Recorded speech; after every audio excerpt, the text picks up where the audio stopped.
Ushatse wovyumva niga Jessica mbabaye naciye mu bintu byinshi Ushatse wovyumva niga Jessica mbabaye wena Ushatse wovyumva niga Jessica mbabaye naciye mu bintu byinshi Ushatse wovyumva niga Jessica mbabaye tanguye umuziki nk'ikigendera ku ndidiri Chese imyaka 5 mpangura kucenga amadiri narukatiri kabisa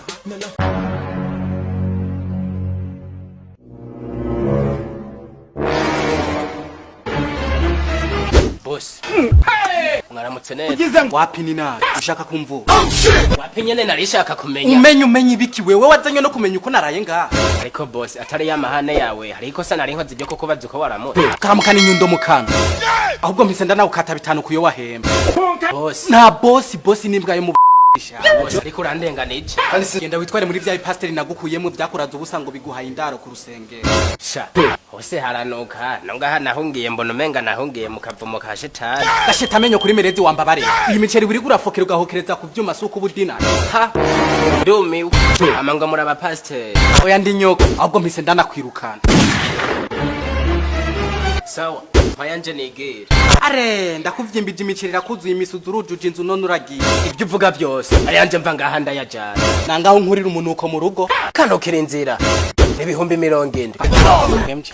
Vuba bari ariko ntuzosubire. Urakoze di boss. Ariko ayanje utegerezwa kuyama. Wena wege ibyumuvange n'imiceri utagate nze ndayaguhe yagwiye. Sawa. Ariko shaka ungabanya akazi. Kuberi. Kijya cana cawe kirigwa kirarira nk'icyatewe n'imizimu y'abakurambe. Naco ndosubira kwitaho. Temje ku mwana wanje ndavu. Allo? Allo? Ariko brother kweri nimwe mu mwanya nkamanza nkiha umuntu. Rekana nivyo vyo kwiha umuntu mani twaguye mu kibazo. Ikibazo nyabaki. Okay, mbete mti muri kumwe. Uri kumwe. Okay, shiraho parallel na wavyumva.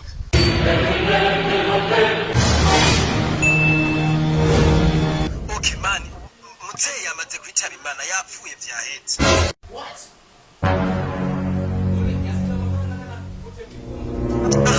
Mani, babatwa nuko yasita amahera, ntabwo babatwa nuko ngene muteye yapfuye.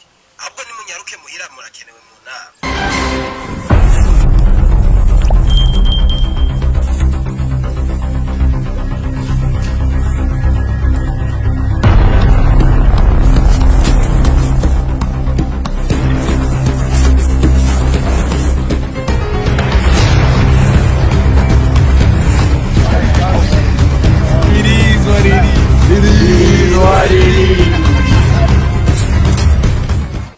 Temje. Waguzi ko tirishasha ryari. Jenda twika muri iyi misi n'abademo barahindukira ari kurabira ikote ryanje gusa. Boss, kundaba nkuko. Ubishizemo inzigo none. Ndakwirukanye. Mayanje ngende ndayajanye. Tuje mu nama.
karara mu mwonga.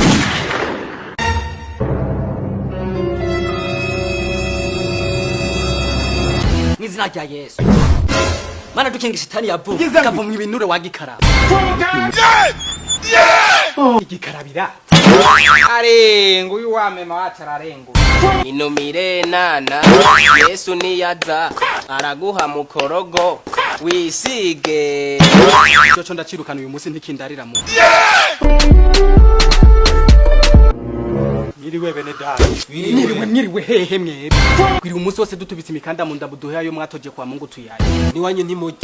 Wa mugani nyene mbe. Temuji wanyu ntimujye. Nikashareka shagi uramo ukuntu afata umenga ntitunavukana mugife ngo nuka mpembe. Mji sindakugaburira tembe. Aka gatonu usaka umuntu ajya imiceri ku munsi ku munsi. Gise byatuzanye. Eric, genda kwa muganga urajya amafaranga iraduhumura mu muvyeyi wawe. Sabareke icyo kibazo bisamugene mucyumvikanye. We ntugire ikibazo ni pasu turapasura ibyawe bagura. Shagi. Ivyo byo kugabura bije gute? Ngaha hari utabizi yuko twaje no kugabura ibisi. Izina rya Yesu. Neza nyine wogira inama yatangwe tutaranasenga. Shagi, gira ko wenyine usenga. Senge. Nami Yesu turagushimiye. Turagushimiye kuba watumye kaviye kacu gaca ishene kakadusigira imitungo yako. Nami Yesu we na mere wawe mwubahwe. Ntibagiye na dadi wawe agiye kwakira kaviye kacu kari karatunaniye. Nami Yesu kaviye kacu nukabona mu bapfuye. Ukabwira ati ntugire ikibazo imitungo yawe Shagi ariko arayikurira 5 kwa 5. Ndabigusavye ndakwizeye muri zirya zina ryawe gerageranda. Amen. Ha? Masengesho aragwira. Ubona numiwe ahubwo ndayiwe umenga ntiyuzura. Urakuzura ivuba nari kurera. Izina rya Yesu. Umuco indero byaragutaka. Mukireke bana tugane ku ngingo. Kabisa. Ugize ngo hama rero papa yapfuye afise ideni muri banki y'imiliyoni 10. Pardon gato. Ivyo uvuga byose wirinde kuvuga kari twe tuyari. None ahandi yova ni he? Je ndafise ikibazo. Papa n'amahera nkayo yose yokoresha atatubwira. Yakoresheje. Ivyo nyene shaka kubabwira. Yaguranye ashaka kugurira umutima umwana yaragwaye. None mushaka twe tubikore kwi. Bisaba tuyaterateranye twese tuyari. Twebwe tuyari. Never and ever. Ahubwo mugende mufata ugo gwana mu ruzobontere mwo mutima mu busubira. Biriza nk'umwana mukuru ndariha imiliyoni 8. Hamize sigaye namwe zibiri nge muziri. Be nasifata katavuga we nibi. Novuga iki kubumara ya bwamubore. Mana nako gakida kawe uri guratesha inda bakobwa babaye. Karakayigutera nawe. Agatera indi mafu. Subhanallah.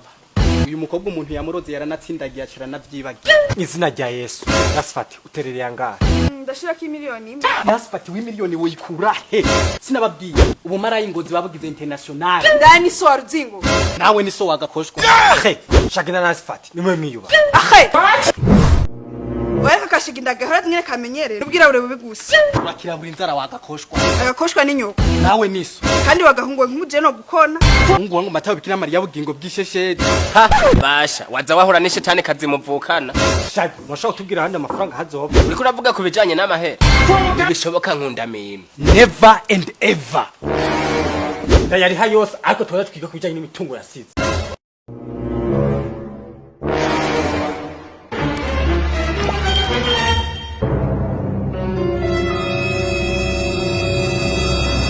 Kumugarutse habaye. How far do we have this? Nyine nagacoke mu ntuzeye.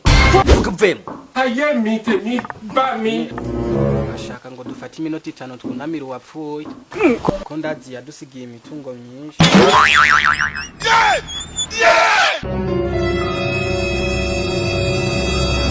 Wagacuri kugurwa we mifuru matafarahi.